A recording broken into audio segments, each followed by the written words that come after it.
Welcome back to the Better Men, Better Ball Player podcast. I'm your host, Trey Cobb. I want to thank you for joining us on our 126th episode of the podcast. We get a chance to talk to Rich Maloney. Rich Maloney is the head baseball coach at Ball State University. It's his second tour. First one starting in 1996 to 2002, and starting from 2013 to the present time. Formerly also was the head coach at Michigan during those two tours. Coach Maloney has over 900 wins, 16th active Division I coach to reach that 900 victory mark. He's the winningest coach in Ball State history, won 5 MAC championships, 4-time MAC Coach of the Year, 3-time Big Ten Conference tournaments, 2 Big Ten tournament champions, all during his time there at Michigan. Been at 4 regionals, won a region in 2007, 65 players were drafted 72 times. He's had 6 first-round draft picks. We get a chance to talk about a bunch of those draft picks and great players that he's had throughout his career during the talk. Coach Maloney is an incredible man. He's the FCA's Baseball Jerry Kindall Award in 2017. Was also just recently at the ABCA convention. Won the Ethics and Coaching Award at the ABCA this past year in Nashville. Just an incredible conversation. Just got to talk to Coach Maloney at the ABCA, and we got to sit at the same table at the Hall of Fame banquet, and just a lot of fun, just being able to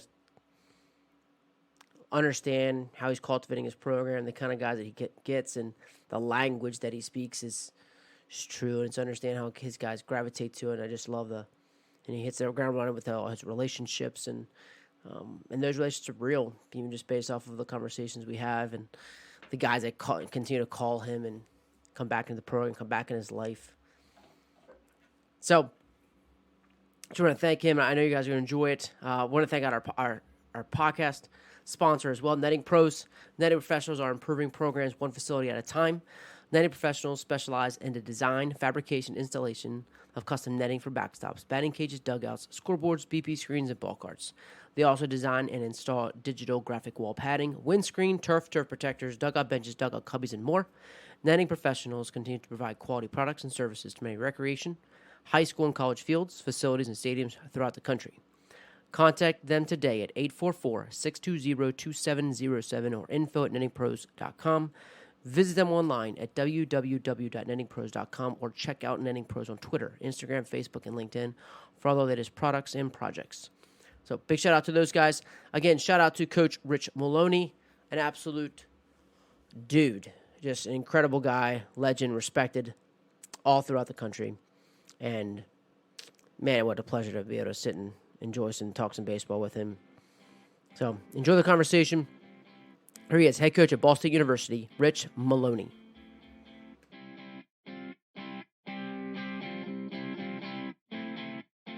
When you've coached as long as I have.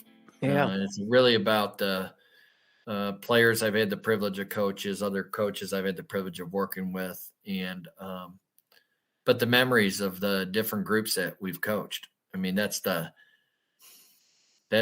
beautiful thing of having a long coaching career is you've come across so many people that have added value to your life, and you've tried to add some value to theirs. And just today, ironically, just for whatever reason, 3 of my former players called all on one day. Now, that doesn't happen all the time, but it just was today. Wow. And it was special. It was special. The number 1 pick in the whole draft in 2002, Brian Bullington. I hadn't talked to him probably in about 4 or 5 months. And out of the blue, he called, and it was great. It's like we were back together again. Same. Yeah. Those bonds that you get when you coach over time, and when you win, many of them last a lifetime. Yeah, for sure. For sure. You certainly won, man. Like, I think what I was so unique and I liked about it was your time coming back to Ball State. You know what I mean? And like that had to be a decision almost for you, and saying like, were you just like home? Like, did you feel like you were just home there, or like what was?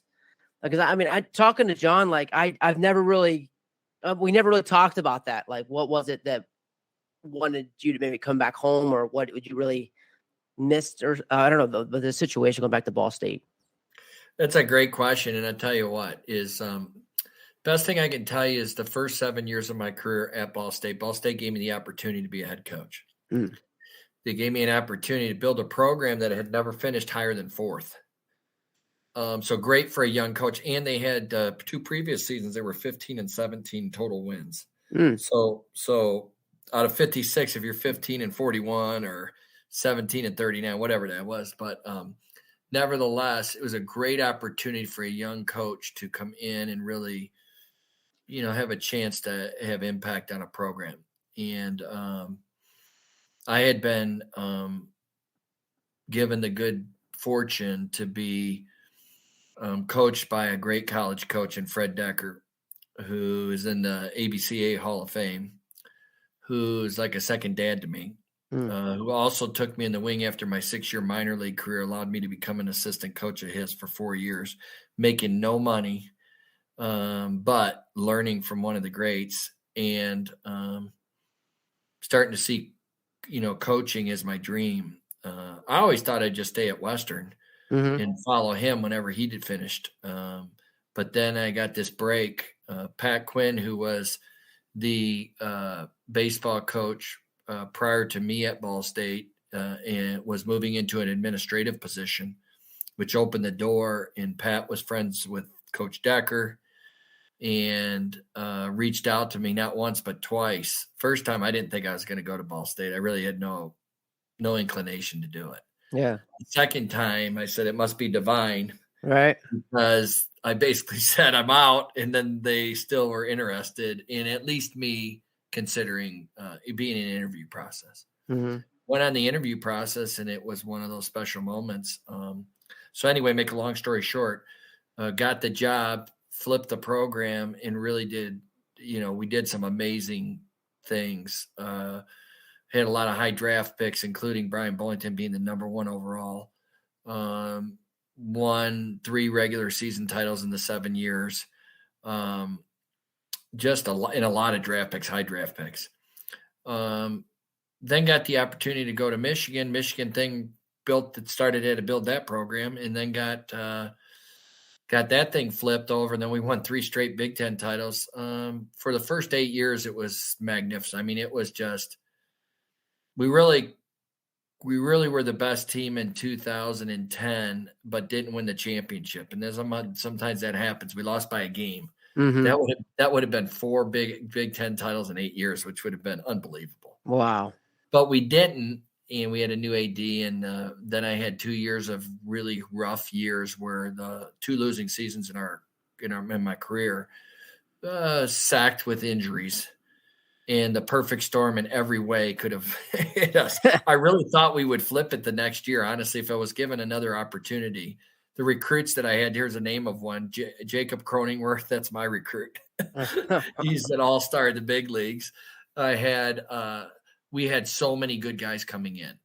So I knew that thing was going to flip, but I just wasn't given the opportunity. With that being said, Duke reached out. There wasn't a lot of turnover in college baseball that year. Duke reached out.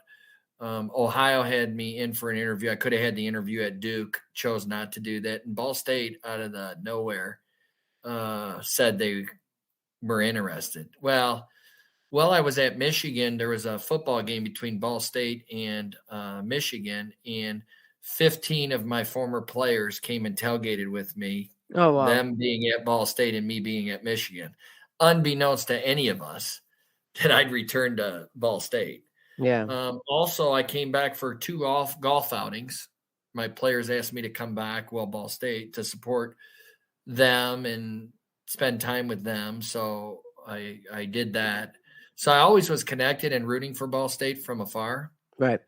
And then when this opportunity came, it was one of those moments where the program had been let go. And matter of fact, they went down to 14 and 15 wins instead of 15 and 17 wins. Oh, wow.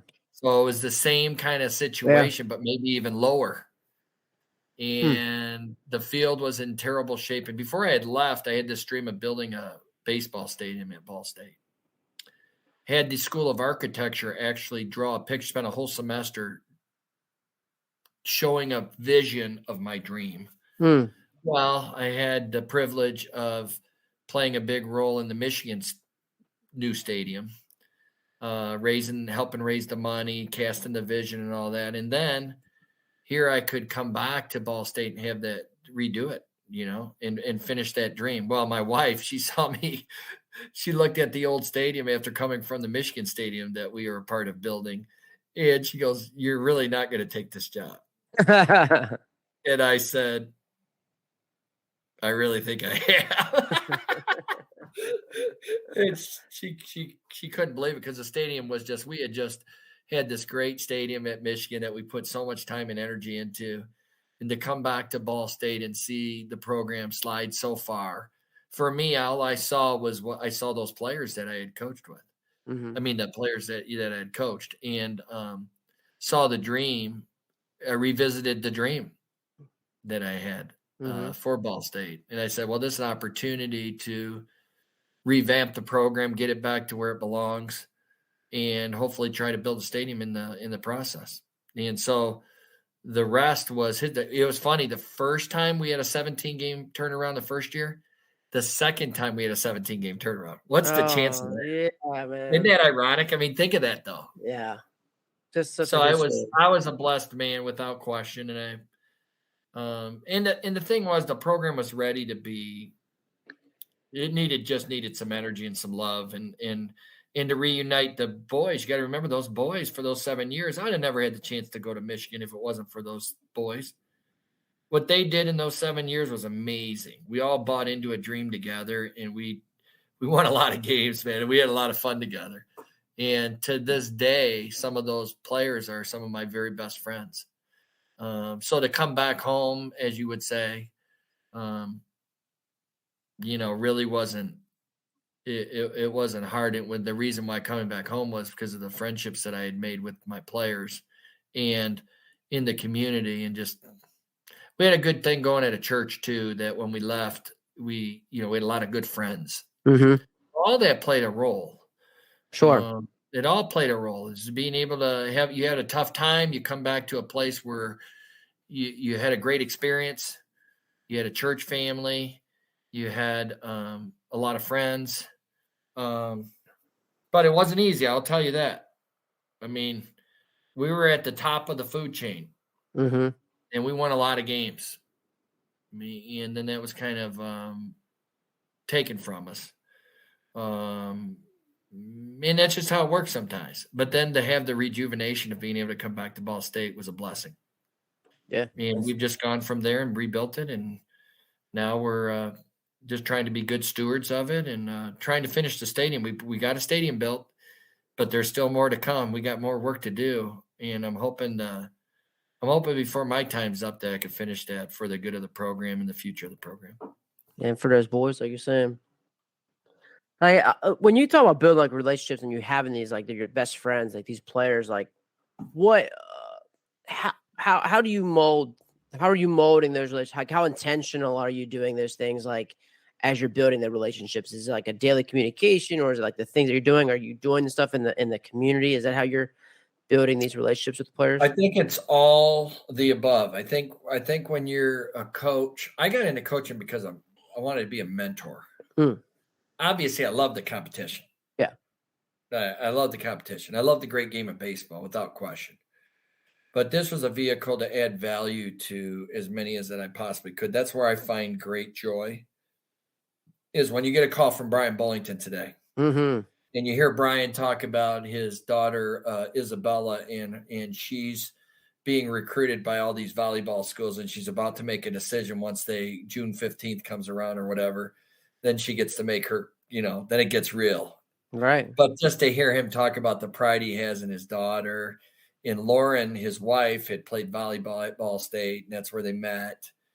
So Ball State meant a lot to those two, and changed their lives. And with that being said, so now to see Brian and Lauren have their family, and to hear Brian talk so proudly as a parent of Isabella, and then his two twin sons, Matt and Jack, and 13-year-olds, and playing baseball, and them talking. Me and Brian reminisced about a time when he was in he was in Detroit playing for the Kansas City Royals, and he called me up and asked if I'd meet him for breakfast. And so I was in Ann Arbor, the Michigan coach at the time. Mm-hmm. And I ran over and we had breakfast together. We talked about Brian's future because he knew he was getting close to the end of the major league career. We just talked about what he might do moving on. Now he played 5 years in the big leagues in Japan after his major league career, and then he ended up being a Major League Baseball scout internationally, but not one that's gone all the time. He's kind of got a little flexible schedule. Okay. And he's able to be with his kids. So anyway, like those are what I'm talking about. And I could go on and on and on. Another guy called me today, Jeremy Ridley. Yesterday it was Chad Wells. Another guy reached out, Nick Floyd from another era. Justin Wexler's a scout in the area that we talk regularly. Scott French, Keith Nunley. I mean, I can go on and on and on. And so those guys energize me because they've added so much value to my life. And in some small way, I hope I've added value to theirs. I'm sure. So I would just love to get like an idea, like kind of like inside the program of Ball State and like what you do to try and really continue to build. Because everybody talks about like the relationships and like, what do you feel has been like a key concept or a way that you're able to connect and continue to connect? Like, this is what your 28 is your 27th, 28th year. Yep. And to continue to connect at all, like at different eras. Like you said, he was a different era guy. Yeah. It's a great question, Trey. It all started for me with this motto, and it's called "You Got to Believe." You got to believe has a lot of connotation to it. One is you got to believe in yourself if you're going to be a good player. You got to believe in your teammates if you want to be a part of a good team. And for me, it's my faith. So everything starts with my faith. But if you don't believe in yourself, you don't believe in your teammates. And for me personally, if I didn't have my faith, I certainly wouldn't have had the career that I've had. No doubt about it. But it all starts with you got to believe, because I don't believe you can win if you don't truly believe in yourself and your teammates. I don't think you can be successful. I honestly don't. I think you got to have a driving belief that you can do something special. And one of the things that I've tried to teach these kids, and some of them would tell you, and that's one of the greatest gifts a kid could give a coach, is that a coach, when he says that a coach got me to believe in something bigger than I believed in myself. So in other words, I believed in their vision. I had a vision for them that might have even been greater than they couldn't see that vision for themselves. Mm-hmm. And some of them became first-round draft picks and millionaires. Wow. And honestly, they did not see it. They did not see it. But once we cast that vision, once we saw it, I remember now Brian Bullington was a really good player, but I remember sitting with him his freshman year. Out of nowhere, he starts throwing 95 miles an hour. The last game. So he was never throwing 95 miles an hour. Then all of a sudden, we're in the Mid-America Conference tournament. He actually lost the game 5-2 his freshman year. I'll never forget it. And he was 94, 95. And at that time, that was at the pinnacle of baseball. It wasn't 100 like it is today. Yeah. That was kind of like the elite of the elite. There might have been one or two guys throwing a little harder, but in general, that was the sweet spot. Mm-hmm. And Brian was 6'5". He was about 190 pounds. I knew he could gain some more weight. I just figured, I told him, I said, Brian, I want to tell you something. I actually think you have a chance to be, this is gospel truth. I actually think you have a chance to be the number one pick in the whole draft your junior year. I swear to you. I told him that. And I said, I think you should set your goal. To be number one, a lot of factors have to happen. Sure. Team has to like you. There's a number of great players. But you got something special, dude, man. And lo and behold, wouldn't you know it, he becomes the number one pick in the whole draft. And it was all him, but it was just curious. But casting a vision for your players and seeing that as you see their talent grow, watching them grow as young men into men, watching them go through struggles and then work their way through it is great joy. But a coach's job is to try their best to get the most out of whatever the gifts that person's been given. And some of them, their role will be limited, and some of them, their role will be bigger. But all of them play a role in the success of the team.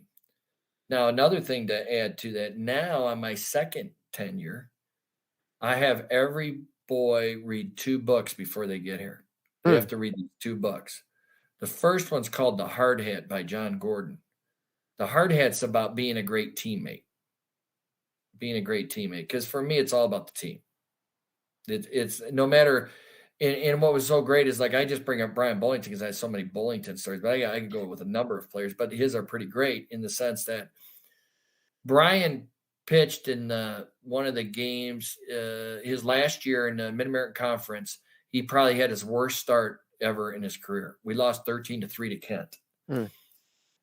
2 days later, our team had gone through the losers bracket, won 3 games in a row. We're running out of pitching. And Brian says to me, he says, "Coach," he goes, I need to pitch. Team needs. I said, "Brian, you threw 80 pitches on, a few days ago. You're gonna be one of the first players picked. I don't know which one, but you're worth a couple $1 million." I said, "I can't risk your arm. I'm not doing it." Mm-hmm. And then he said, "Coach, I really need to pitch. That can't be my last game at Ball State." I get teared up just even thinking about it. His mom and dad, who are great parents and great supporters of our program and great supporters of me, they actually talked to me and they said, "Hey, Coach, if Brian wants to pitch and if you think he can help the team, and if something happened to him, if he got hurt, it's on us." What kind of parents do that? Think about that. Right. Unselfish is what it is. Right. We're in a society where it's all about grab what you can for yourself, whereas I've always taught about the team. Right. And within that concept, I've had so many guys that individually have won so many incredible awards and got the high draft picks and all this other stuff, but it was all based on the team. Well, this Hard Hat book really hits that. And so Brian pitched 2, and I told Brian, I said, "I can't pitch you in good conscience, but I'll tell you what, son, if at some point in the game you feel like you really want to go in and this is what you want to do, you raise your hat, go down to the bullpen, raise your hat, tell me, I'll put you in." I put him in about the 3rd or 4th inning. He went the rest of the game, struck out 9 on 2 days rest. Who does that, man? But who does it? What was so important about it wasn't even the performance. It's the fact that he was willing to do it. Had the guts, right? Yeah, and he wasn't worried about getting hurt. He's only working about, man, I let my team down on Friday, and I need to come back, or, the first day. He felt bad about that, and he wanted for his teammates. He wanted to help, play his role, which was significant. I mean, he's the best player in the country. But he didn't have to do that. No. You know what I mean? But that's the attitude. So the Hard Hat's about that. And the other one is Chop Wood, Carry Water. And it's about a process because when we get kids, we get a lot of late bloomers.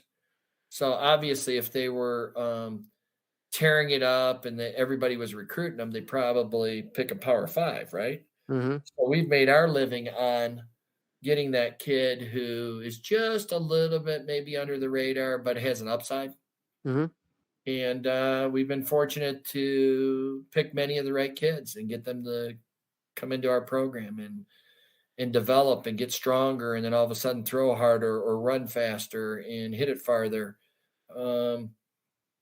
But the process, the chop wood, carry water, is you got to chop a lot of wood and carry a lot of water before you get to be a great player.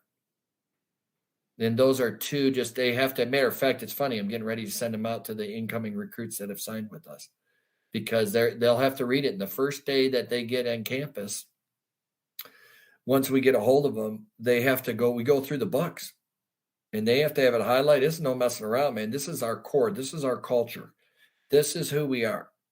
And so I'm fortunate that I was able to find 2 books that really kind of epitomize us at Ball State.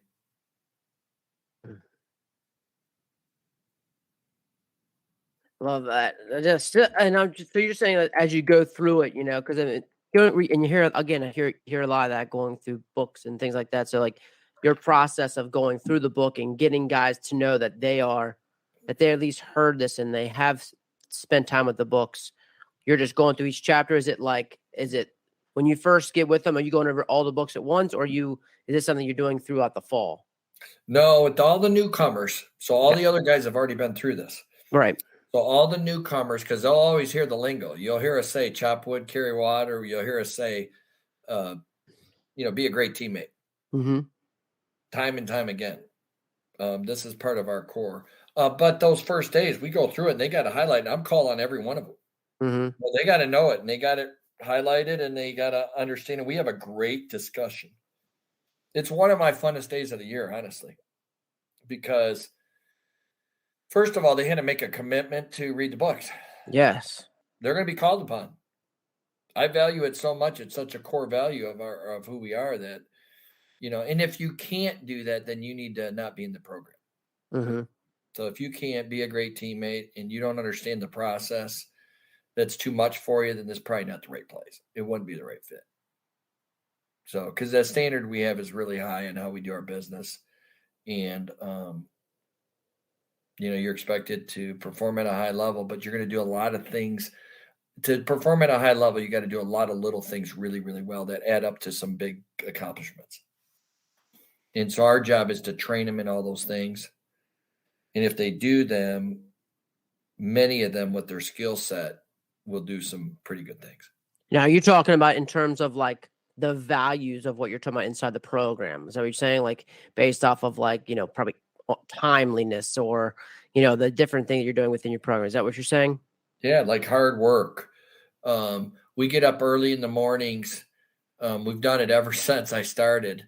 For at least 6 to 8 weeks of the year, we're up they got to be there by 5 a.m. Start promptly at 5, and we hit the weights hard and conditioning. Now we've incorporated. I think I got a lot better as a coach in a lot of ways, which you hope keep growing. You just learn a little bit more. You pick up some things from other people, and you add them to your program. But like we have competitions at the end of, we have teams, we have a draft, we have competitions at the end of each strength training or speed training program. And there's winners and there's losers. And then we add up the points. And at the end of the couple months that we do this, about 3 months of work, well, actually it goes on longer. Your academics count, your strength training counts, the competition events we have, they all count. Your community service counts. You add them all up, and there's a winning team. The winning team gets filet mignon, and the losers all get hot dogs and macaroni cheese. And then we're all one. Then we all become one. And that's just how we do it. Then we all celebrate with dessert after, and we all get the same dessert. So it's just you learn over time different things from different people. The competitions came from my friend at Louisville, Danny McDonald. He told me one day, he just says, "Hey, man, I tried this thing." I said, "You might want to adapt something like this for your program." Gave me the idea, and then I created my own he gave me something to kind of play with in my mind. And then I created one. It's been a hit in our program for the last couple of years. So you always want to keep moving. And do you have like a certain, I guess it's called a certain thing, or it's just your, I could think some of it call like the Omaha Challenge is that, but it sounds like it's over like months for you. Like it's a while. Like so you guys be done probably. I don't really have a name for it. Probably should though. You might have just gave me an idea. Maybe I will make that. Something within your program. I remember talking to Lane. Like his thing's a big thing about being a bulldog guy.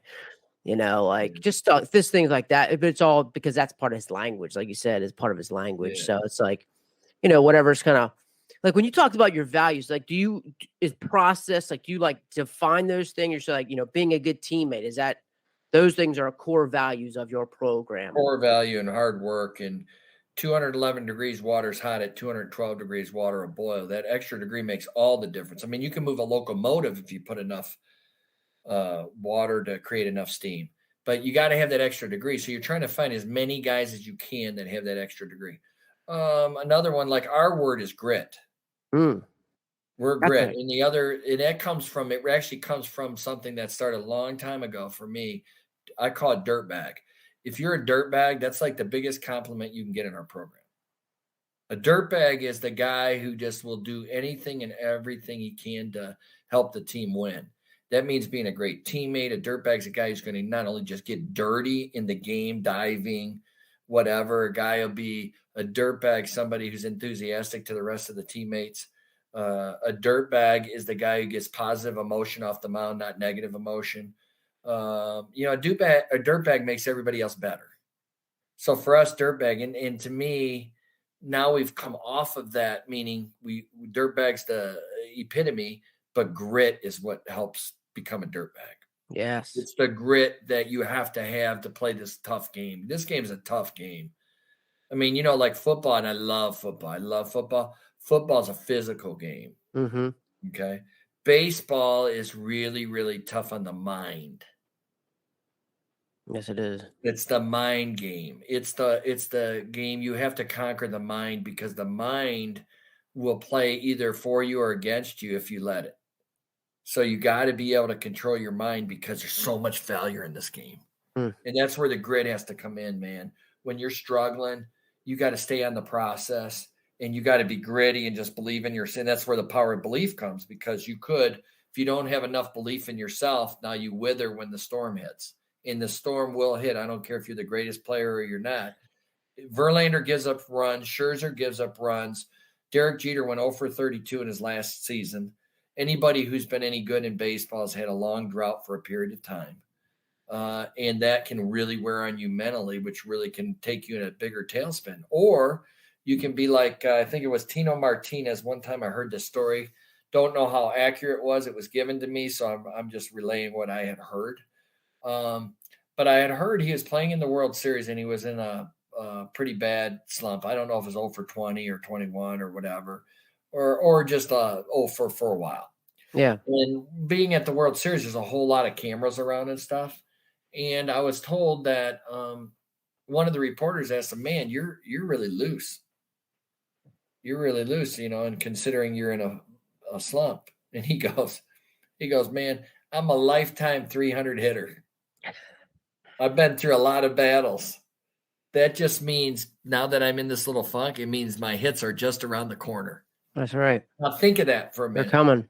But that's a guy who's seasoned and understands how good he is, and how he understands that his process works, because it's worked over time. And he's just working the process. He's staying the course. But the game is so hard to get to that point. Most don't survive it. They can't handle the lack of success, or the lack of success drives them out of the game because they're just not good enough, or the mental strain of it doesn't allow them to reach their full. And then there's other guys who just are like this, and they just learn how to manage that stress, manage that failure, and then eventually climb higher. That's why the game's so hard, and that's why only so few can play it. And I admire the people who work their way through that adversity, that mental strain, and then come out of it. I mean, to me, that's like the greatest. I'll give you one case in point from a coaching standpoint on somebody I know that actually worked for me that did just that. And his name's Jake Boss. He's the head coach at Michigan State. And he was with me a couple of years at Michigan, two of our championships. And then Eastern Michigan, where he was an assistant before I brought him to Michigan, he became the head coach there in like November. They started the season, this is no joke, 0-17. Hey. And he was beside himself. He calls me up and he was like, "Oh my gosh, coach, I don't even know what to say." I said, "Here's the deal, Jake. You got two great opportunities in front of you. Here's one of them. One of them is you got to do everything you can to get the boys one win. I don't care if you use two of your best pitchers in one game, maybe use three. Get the win, get that monkey off your back, call it a day, get the dub." Okay. Two is you're getting ready to start the Mid-American Conference season, and it's a fresh start. And they get to be 0-0. Right. We'll rip up the 0-17, throw it in the basket and say, "Hey, that was our practice. That was spring training. Lucky it was spring training, guys. Here we go." Lo and behold, check this out. He won the Mid-American Conference tournament and was in the regional at Michigan in 2008. One of the greatest coaching jobs I've ever heard of. But again, it's that how are you going to handle that mental strain? How are you going to handle that adversity when you're in that funk? Because the game is really hard and sometimes very cruel. But it's the greatest game on the planet, man. I mean, the greatest game. I mean, I love this game, period. And so much of that, just that, and what the correlation between, like, when life hits you, and I'm sure you have other stories of even off the field, or your players are like, then when those big things happen and they still get through it. Well, that's the greatest thing about being a coach is that you use those examples that pertain to life. Mm. No doubt about it, because the grind of life, you're going to get kicked in the teeth. Just like you'd go in an 0 for 20 slump, you're going to get kicked in the teeth in life. You're going to get, you might get fired from a job. You might, someone that all of us are going to have this, where someone that you love is something bad happens. They get sick or they die or something. Or and what kind of attitude are you going to have? How are you going to handle that adversity? I think sport gives us a great opportunity to help people grow, to be able to handle the different situations in life that will come upon each of us at different times. Because the games are grueling, and there's always situations where it takes perseverance, it takes discipline to be really good. It takes positivity, it takes enthusiasm, it takes passion, it takes hard work. It takes having your brother help you. It takes a lot to have a great season individually and as a team. And all these things are learned through daily things that happen to us. It's great teachable moments throughout the whole year. And I think that's one of the great things I like about coaching is that you really have a chance to share and to hopefully add value to some of the people that you're working with. Yeah, and I just in your conversations with, like you said, the players calling back, it seems like that has certainly been the case. I don't see how they're going to call if that wasn't the case. I'm sure it wasn't just baseball. Oh no, I mean over the years, man. I mean it's just it's one of the great blessings. No question about it. And if that wasn't happen, then that would be really be a shallow existence. If you spend as much as time as that we do devoting to the game, to that as a coach, because you miss family time. We include our family in it. I mean, my wife goes to most everything, but when the kids were growing up, I had to miss a lot of their games. I saw a ton, but I had to miss a ton. Whereas the other parent who has the regular job sees the games every time. I got to hear about them, but I didn't get to see them all the time. Mm-hmm. I always had my family travel with me whenever they could.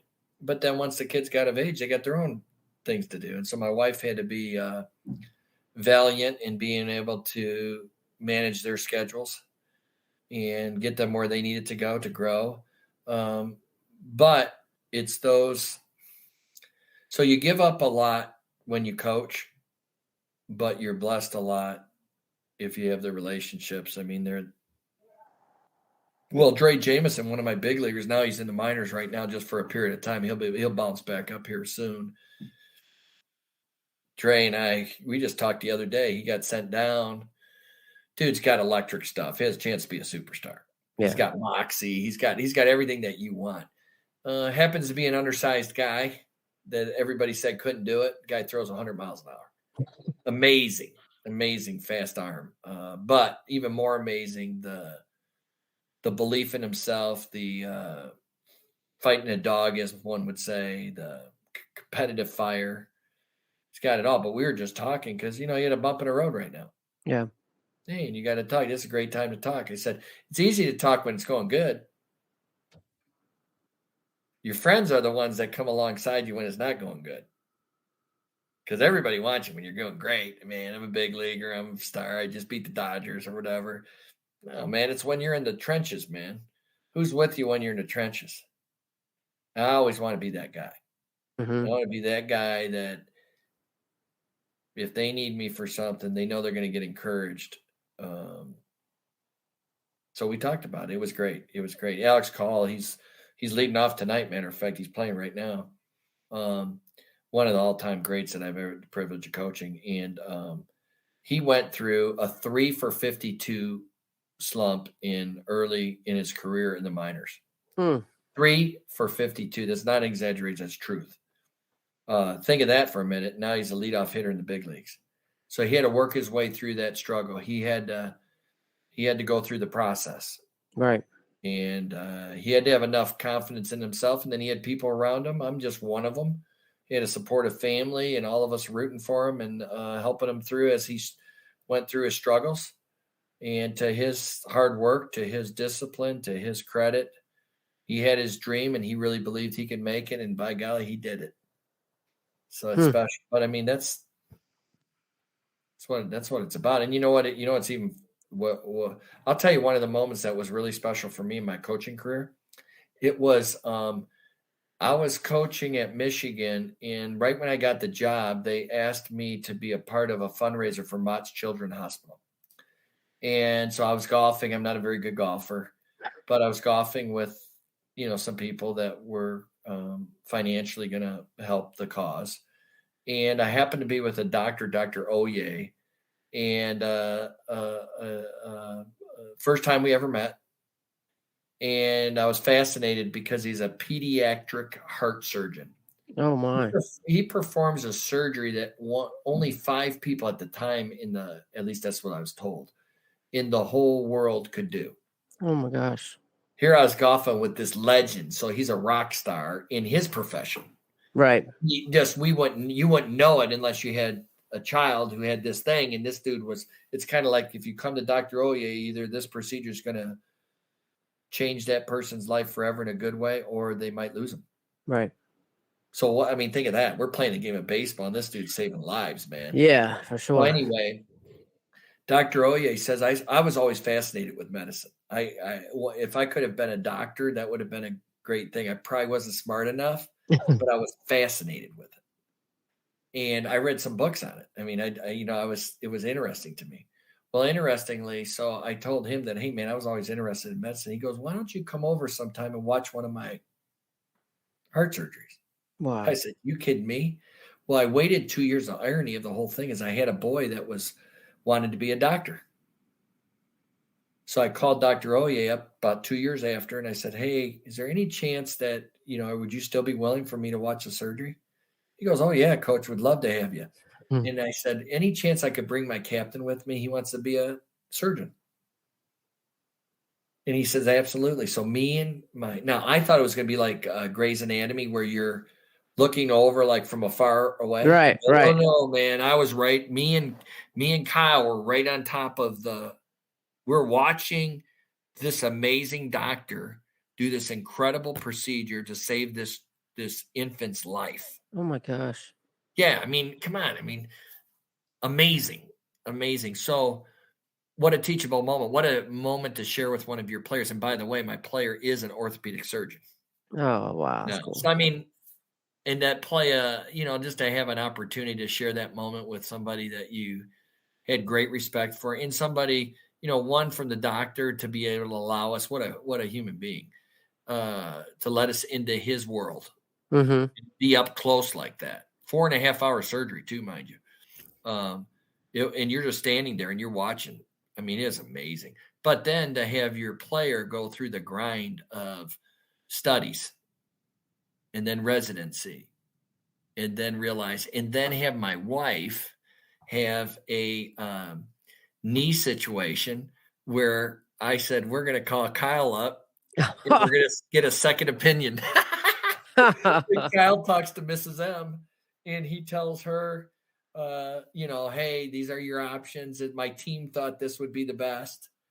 So instead of doing a full knee replacement, she did a partial. And but it was Kyle.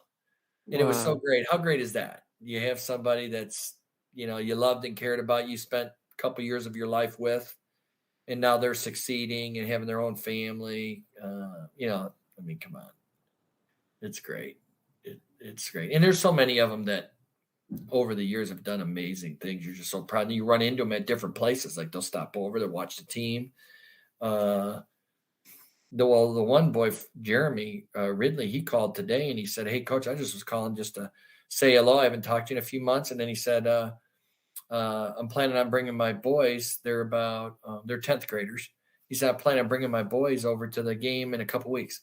How cool is that? We'll drive over from Cincinnati a couple hours just to see the team, because those memories that he had, he values them dearly. and he's still got his old coach there, which is kind of cool. Yeah. If you really think about how many guys get to be at a place like I've been, this is, I think, my 18th year maybe at Ball State. But so those guys who were with me the first time, and now they're still kind of with me in the second time. Right. Absolutely. You know what I mean? Yeah. Oh yeah. Just how is it like trying to keep the consistency of the program, and at the same time though, like you said, adapting and trying to learn and get better? Yeah. Well, winning's hard. See, I realize how hard winning is. I mean, winning is hard because everybody wants to win. Nobody wants to lose. And you got everybody gunning for you. When you've had some success for a long period of time, everybody guns for you. Yeah, everybody wants to knock you down. And that's why it comes down to those foundational truths that you have. I mean, and you got to constantly do the little things well, the details. To me, it's all the details. I think one of the reasons why we've been able to be somewhat consistent over all these years is because the system works. If you believe in yourself and you believe in your teammates, if you buy into your coaches, if you do all the little things that we're talking to you about and you buy into that, so you take it seriously about a bunt defensive play or hitting behind the runner or throwing through the cutoff or working on a pickoff move and then it actually works in a game and it gets you out of a jam, or working on a pitch out and you pick behind the runner, or just the discipline of hitting the ball gap to gap. I mean, all these things, but doing them right day in and day out, working on a squeeze play, working on a safety squeeze. All these little things add up. Learning how to, when you're turning a double play, are you turning it properly? If you're not, holding them accountable. So even though you got the guy out, you know what? As the game speeds up, that ain't going to work. And you just constantly holding them accountable. And if you're holding them accountable, then your standard's high. If your standards are high, guys are going to gravitate to the standard. If the standard is low or lower, they're going to gravitate to that. I always felt like you set the bar really high, and if you fall a little short, you're still better than most. And that's really what's happened in my career. It really is. The bar's always been set way, way up here. And we've never really reached way, way up here yet. We've done really amazing things, but we haven't been way up there. With that being said, we've been pretty far up there. And we've been doing it year in and year out for a number of years. And that's probably one of the most things I'm proud of is the fact of the level of consistency. Because, in a year, you have different injuries. Like this team that I have right now, if we could have stayed healthy all year long, we have a nice record right now, but we would have had a lot better record. Because we had some horses in the stall, and then we lost a few of the horses. And to the rest of the group's credit, gritty bunch, man. They fought and clawed, and they find themselves a game back. And we've had some key players miss a significant amount of time, but yet we're still in the hunt. Long way to go. We're surely not there, but I'm proud of them for the fact that they believe, man. They believe in themselves, and when you believe in yourself, you can actually you can make it through some of the tough times because you have enough guys believing. And if you win enough in your program, sometimes you win some games you're not supposed to win. Maybe you didn't play as well, but you won just because the guys are used to winning. Because winning breeds winning and losing breeds losing. It really does. So yeah, it's been a lot of fun, and but it's hard to win. It's really hard to win. People they expect it. You're just supposed to win all the time. Yeah. Okay. Tell that to the guy who just lost his job, and busted his tail and for whatever reason couldn't get it going. Tell that to the guy who's had, some really good success and then hits a rough patch and for whatever reason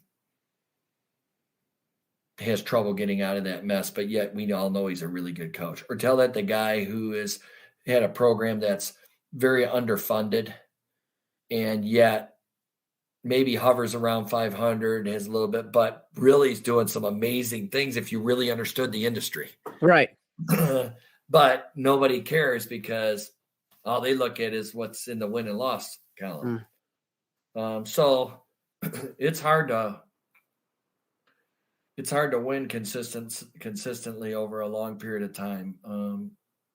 So it's a challenge, and it's one of the most challenging things, but also one of the most fun thing is building a team, getting guys to believe in each other and building a team, and then losing guys and then building them again and that's something to be real proud of, is the fact that, we've had a lot of guys drafted and yet we've been able to be pretty good the next year. Like I'll say last year's team was pretty amazing.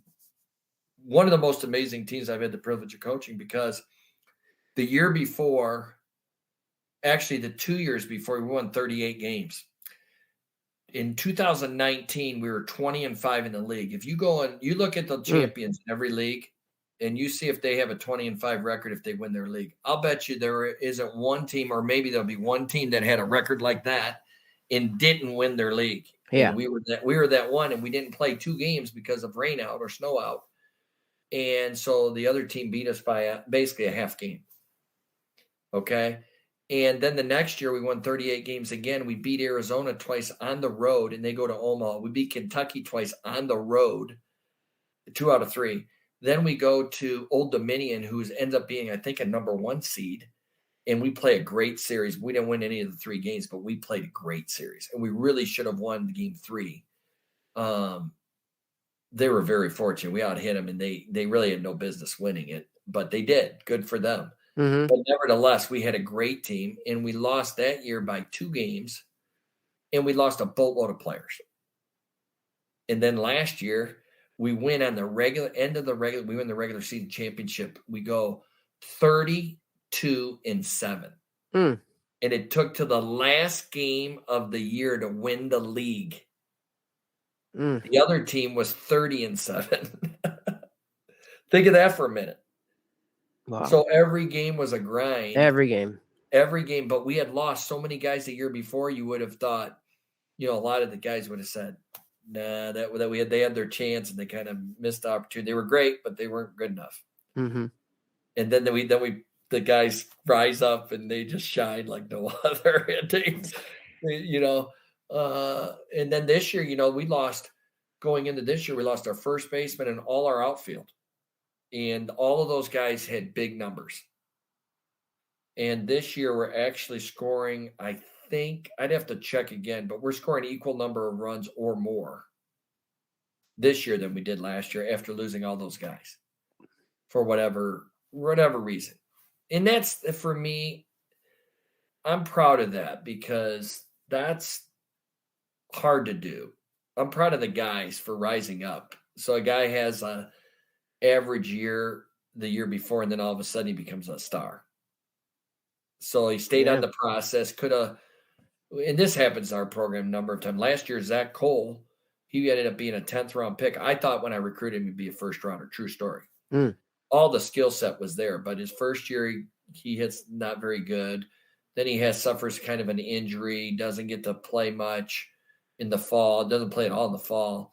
When he comes back, another guy won the job, and he never really got a chance. He batted 12 times, struck out 9. He could have left. He could have walked.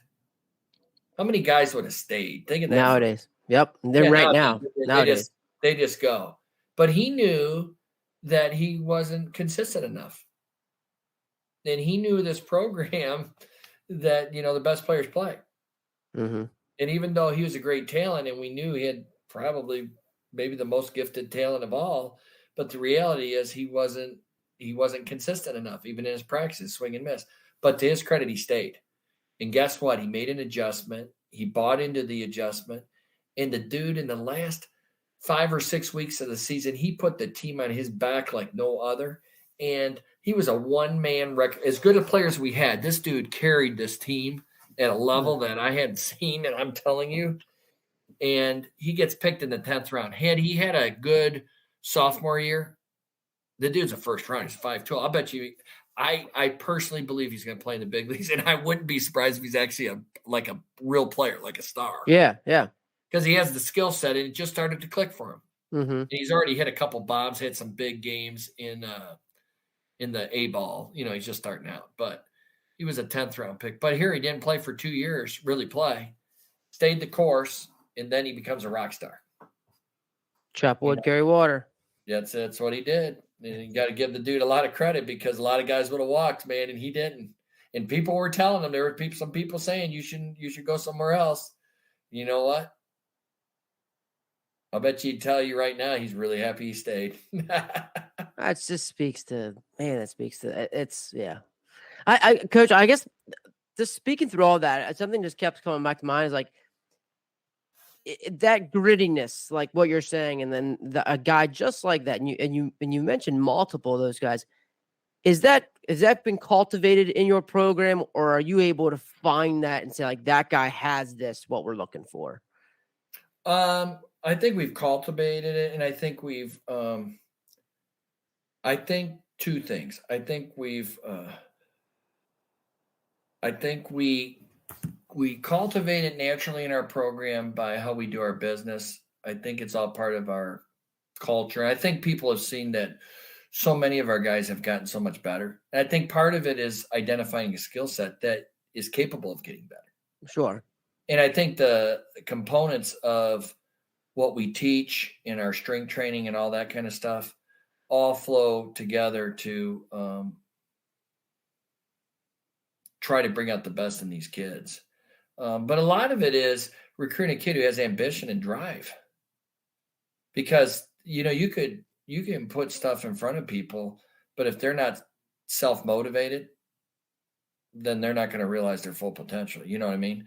So, finding the right guys who have that motivation, who believe in themselves, who aspire to do great things, who believe in the coaches, who will have buy-in, I think all add to the success of the individual and of our team. All right. I know you got to get going here at 9:30. This one last thing is like at 27 years, is there something that you know now that you wish you would have known as you got started, as you've gotten to this point now? Just wrapping things up as an overall thing. Yeah, I would just say, I think there's a lot of things.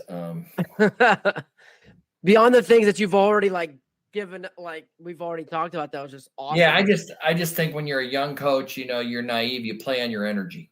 Yeah. You just play on your energy. I mean, I was fresh out of pro ball, went to college. So, of course, you're going to be a rock star to those kids because, man, you did what they, I didn't make the big leagues, but I played 6 years. And they wanted to play in the minor league.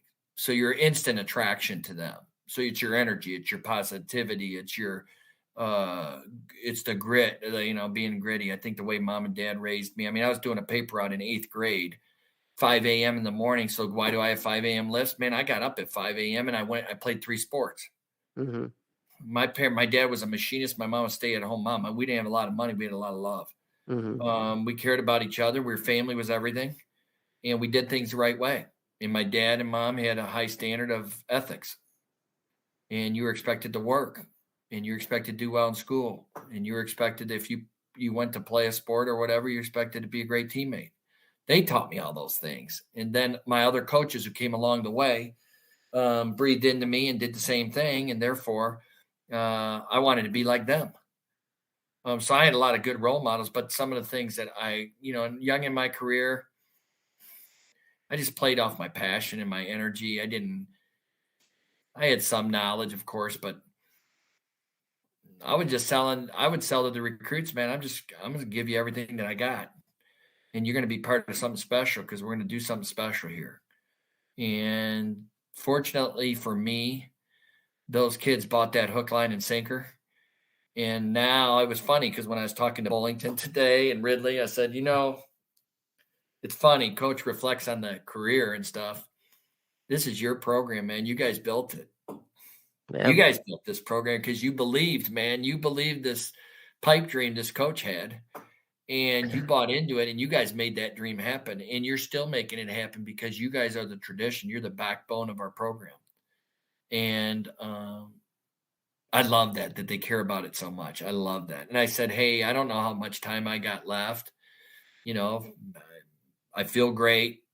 As long as I'm adding value to people, I want to be be able to do this. But my biggest thing is I want to leave the program in great stead so that they can accomplish more than we've been able to accomplish. And that's the love that we have for the program.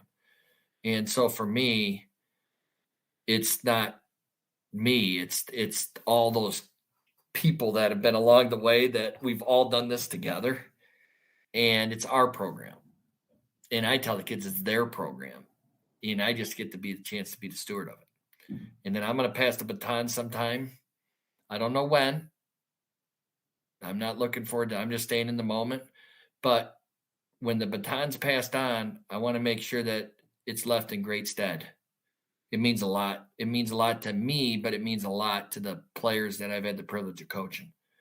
And that's when you have a great tradition. When you have that, you have a great tradition, and that's where we're at. We got a great tradition now. We got a high standard, and it's hard to upkeep because these guys have done so many amazing things.